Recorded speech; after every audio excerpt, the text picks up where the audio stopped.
In Section 1 of the American Constitution's 14th Amendment, it reads, "No state shall make or enforce any law which shall abridge the privileges or immunities of citizens of the United States, nor shall any state deprive any person of life, liberty, or property without due process of law, nor deny to any person within its jurisdiction the equal protection of the laws." This is known as the Due Process Clause, and on June 26, 2015, the Supreme Court of the United States decided Obergefell v. Hodges, the landmark case that federally legalized same-sex marriage in the Union under the protection of the Due Process Clause. In Colorado, same-sex marriage was legalized in 2014, on the precedent set by the 10th Circuit Court of Appeals in the case Kitchen v. Herbert, which ruled, much like Obergefell v. Hodges, that the 14th Amendment guaranteed the right to marriage for all American citizens. Despite this, and SCOTUS's decision on the federal level, many state constitutions still have wording against same-sex marriage, including the Centennial State. In 2006, a citizen-initiated petition got Colorado Amendment 43 on the ballot, which sought to define marriage in the state constitution as only a union of one man and one woman. And it passed, being added into Article 2, Section 31 of the state constitution, carrying 55% of the vote. So, why all the backstory? While the state constitution has been edited to include acknowledgments of Kitchen v. Herbert and Obergefell v. Hodges, the amendment added in 2006 still remains in the document's wording.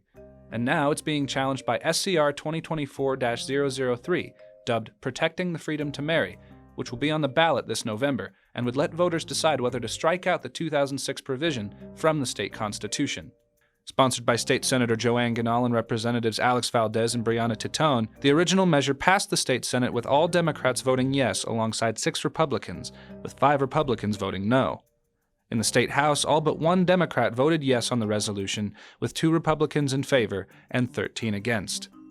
Senator Ginal said of the resolution, quote, "As representatives of the people of Colorado, it is our shared responsibility to uphold the principles of equality and justice for all citizens, regardless of political affiliations. While we're protected today, our state constitution still reflects outdated language and values." The most significant source of dissent for the resolution has come from Republican State Representative Scott Bottoms, serving the deeply conservative House District 15 in East El Paso County, who said in regards to the measure, "People are not supposed to be making decisions about who can get married and who can't get married. There's only one person that makes that decision, that's God. If you want what God says is marriage, because he's the one who made it, then you have to go by his rules. And God said between a man and a woman.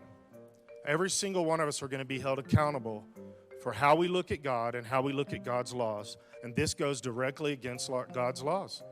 29 states still have amendments in their constitutions defining marriage as the union of one man and one woman.